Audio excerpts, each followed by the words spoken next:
Pada suatu hari Rasulullah SAW ditemui oleh malaikat Jibril. Rasul pun bertanya, "Ada apa wahai Jibril?" Jibril menjawab, "Wahai Muhammad, sesungguhnya hari ini Allah Subhanahu wa Ta'ala sedang mengobarkan nyala api neraka, dan seluruh para malaikat amat ketakutan. Mereka tidak tahu harus bagaimana. Untung aku ingat," kata Jibril, "bahwa engkau Muhammad adalah sumber cinta dan sayang Allah Subhanahu wa Ta'ala kepada alam semesta. Dengan alasan itu aku kesini, bertabaruk mengambil berkah dengan cinta Allah kepada dirimu, ya Rasulullah, ya Muhammad." Rasulullah terdiam beberapa saat, kemudian bertanya lagi, "Wahai Jibril, ceritakan padaku bagaimana neraka itu sesungguhnya." Jibril menjawab, "Wahai Muhammad, neraka itu bagaikan lubang-lubang yang terdiri dari 7 tingkat. Jarak antara satu lubang dengan yang lain ialah perjalanan 70 tahun. Lubang paling bawah adalah lubang yang paling panas." Nabi SAW meneruskan pertanyaannya, "Lalu siapakah penghuni lubang-lubang neraka itu, wahai Jibril? Sampaikan kepadaku, Jibril." Jibril menjawab, "Lubang yang paling bawah diciptakan untuk orang-orang munafik. Lubang yang berikutnya untuk penyembah berhala, lalu untuk penyembah bintang dan matahari." Jibril terus menerangkan penghuni tingkatan neraka hingga lubang yang kelima, tempat umat Yahudi, dan yang keenam dihuni oleh umat Nasrani. Setelah menjelaskan penghuni 6 tingkatan neraka, Jibril diam cukup lama. Rasulullah SAW penasaran dan bertanya kepada Jibril, "Wahai Jibril, siapakah penghuni neraka yang ke-7?" Jibril diam saja tidak menjawab. Rasulullah SAW mengulangi pertanyaannya, tapi Jibril tetap diam.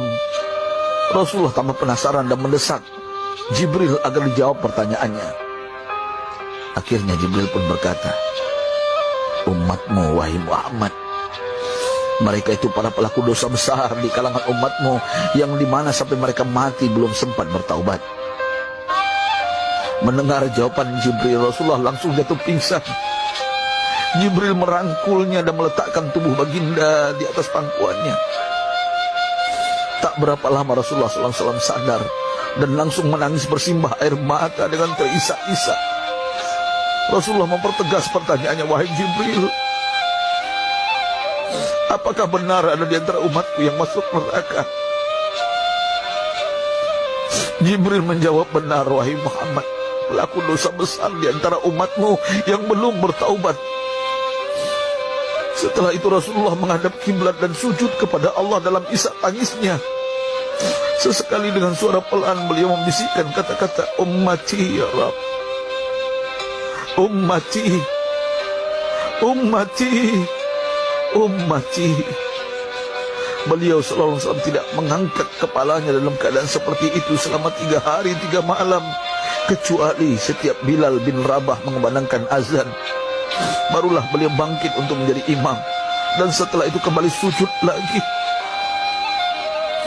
Pada hari ketiga Abu Bakar menyadari hal ini, beliau mengetuk pintu Rasulullah dan mengucapkan salam 3 kali, namun tidak terdengar jawaban.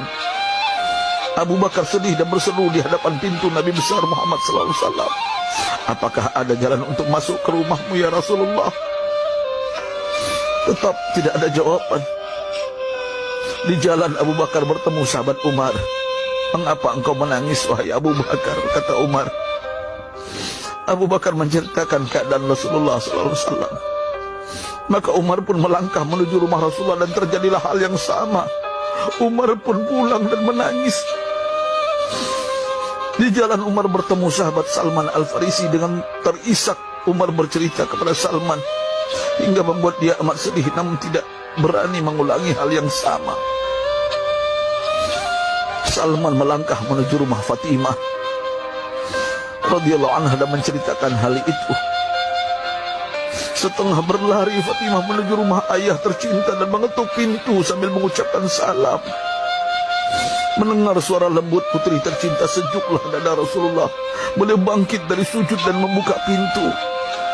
Alangkah terkejutnya Fatimah melihat Rasulullah, ayah tercinta, amat kurus dan pucat. Fatimah memeluknya lalu menangis. Wahai ayah, apa yang terjadi? Mengapa engkau amat sedih seperti ini? Rasulullah kembali menangis dan berkata dengan suara lirih, wahai Fatimah, belahan jiwa aku. Bagaimana mungkin aku tidak sedih sedangkan Jibril mengatakan akan ada kelak umatku yang akan masuk neraka. Subhanallah, betapa besar cinta Rasulullah kepada kita umatnya. Sahabatku, Rasulullah mencintai kita. Antaman ma'aman ahbabta, engkau akan berkumpul dengan orang yang kau cintai. Mari kita mencintai baginda Nabi besar Muhammad SAW yang mencintai kita umat yang tidak rela kita masuk neraka. Mari kita mencintai beliau dengan berselawat. Sahabatku, sampaikan, Rasul mengajarkan kepada kita, man dalla ala khairin falau mislu ajri fa'ilih. Siapa yang menunjukkan kepada kebaikan, maka dia akan mendapatkan pahala seperti orang yang mengerjakannya. Mudah-mudahan ini menjadi pahala jariah bagi kita.